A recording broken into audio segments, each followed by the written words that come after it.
Apakah lo orang yang suka ngerasain kok hidup gue gitu-gitu aja, hidup gue kok kayaknya cuman untuk bayar tagihan doang, untuk bayar cicilan doang, udah mah kerja capek, punya bos galak, lo ngerasa kok bos gue nggak ngehargain kerjaan gue, lo ngerasa perusahaan lo nggak memberikan gaji yang sesuai dengan kemampuan lo, dan lo ngerasa diri lo layak untuk dibayar lebih sama kantor, ditambah lagi lo jengkel banget sama teman-teman lo yang toksik, yang saling sikut menyikut untuk mengejar jabatan dan menjilat atasan. Dengan seluruh tekanan tersebut, yang lo harapannya bisa mendapatkan hal-hal yang lo inginkan, malah kok kayaknya susah banget. Buat beli ini susah karena ada yang harus dibayar, buat beli itu susah karena ada banyak tagihan, banyak cicilan, kerja mati-matian dari Senin sampai Jumat, bahkan waktu untuk diri lo sendiri itu cuma Sabtu dan Minggu, kok malah hasilnya kayak gini. Akhirnya lo pun berpikiran untuk bisa keluar dari ini semua. Tapi lo takut ketidakpastian di luar sana, takut dicaci maki sama lingkungan karena lo nggak kerja, kerjaan lo nggak jelas, dan takut sama hal-hal yang akan menimpa lo kalau lo ninggalin jalan hidup yang kayak sekarang ini. Pertanyaan gue adalah, lo udah hidup dengan perasaan seperti ini berapa lama? Dan pertanyaan terpenting lagi adalah, lo mau hidup seperti ini sampai kapan? Alasan terbesar kenapa lo masih ada di lingkaran setan ini, jawabannya adalah karena kita sedang dimanipulasi. Balik lagi bareng gue Good di Muda Cuma Sekali, karena kita nggak tambah muda. Gue bikin video ini buat lo khusus yang merasakan hal-hal yang tadi udah gue sebutkan, karena gue juga waktu dulu kerja kantoran, gue ngerasain hal yang seperti itu. Gue yakin banget setelah video ini diupload akan ada dua kubu. Satu, orang yang setuju sama gue, yang dimana merasakan hal yang sama gue, dan lo mau melakukan sesuatu untuk merubah hidup lo. Satu lagi yang skeptis, yang bilang, alah ini mah video omong kosong. Gue gak peduli sama kubu yang menganggap video ini omong kosong, karena gue sadar gak semua orang bisa mencerna ini dan gak semua orang bisa diselamatkan dari siklus hidup yang seperti ini. Ada orang yang udah nyaman sama siklus hidup tersebut yang selamanya akan seperti itu juga. Dan contohnya adalah bokap gue. Gue udah sering ngomong ini ke bokap gue berkali-kali, tapi bokap gue tetap tidak mau dan akhirnya udah keburu ketuaan, udah gak ada pilihan lagi.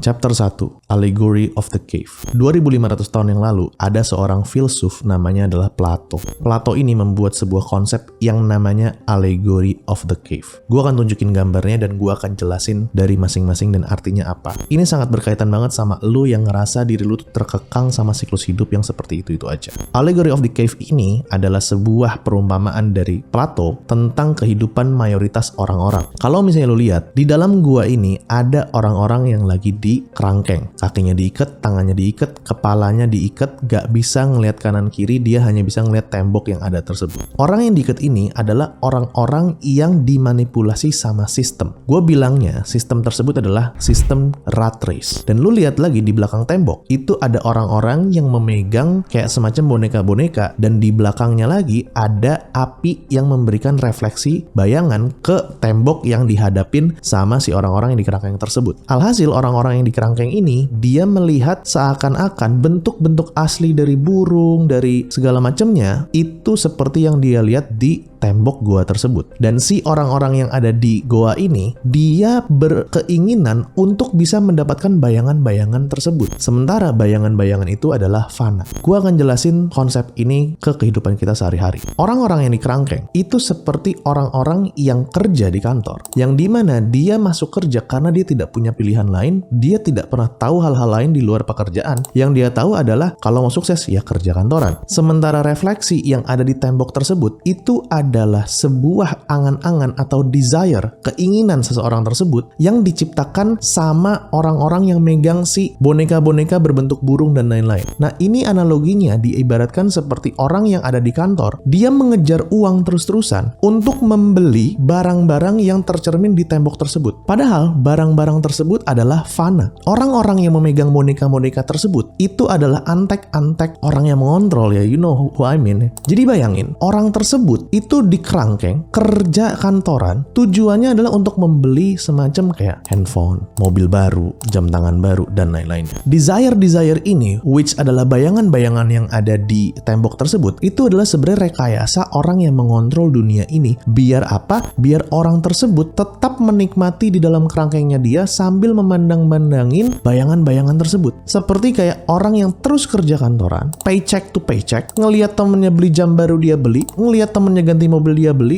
naik jabatan dia ngerasa gue manajer nih. Masa manajer pakainya Avanza, minim-minim minim HR-V dong, atau Honda City dong. Akhirnya, dengan rekayasa seperti itu, orang terus-terusan mengejar bayangan tersebut sampai dia lupa dia udah tua dan dia tetap ada di kerangkeng tersebut. Untuk kita bisa lepas dari situ adalah kita harus ngebuka mindset kita bahwa ada kehidupan lain di luar sana yang tidak seperti di dalam goa ini. Alhasil, lu harus lepas dari kerangkeng lu loncat ke temboknya, lu ngelewatin dari desire-desire yang diciptakan secara fana tersebut, ngelewatin api sampai akhirnya lu keluar ke dunia nyata. Tugas kita adalah kita bisa keluar dari simulasi ini semua di Allegory of the Cave yang dibikin Plato ini untuk kita bisa merasakan yang namanya dunia nyata. Keluar dari goa ciptaan ini. Untuk keluar dari goa ini memang tidak nyaman. Lu harus loncatin tembok, harus lewatin api, harus manjat, baru sampai akhirnya ke dunia di atas. Dan banyak orang gak mau ngerubah mindsetnya dia untuk sadar bahwa dia itu lagi di kerangkeng di dalam gua. Dan ada orang yang udah sadar bahwa dia tuh lagi di dalam sebuah simulasi atau goa tersebut, tapi dia takut mengambil risiko untuk keluar menghadapi dunia nyata. Itu yang membuat kita selalu terjebak dalam Allegory of the Cave.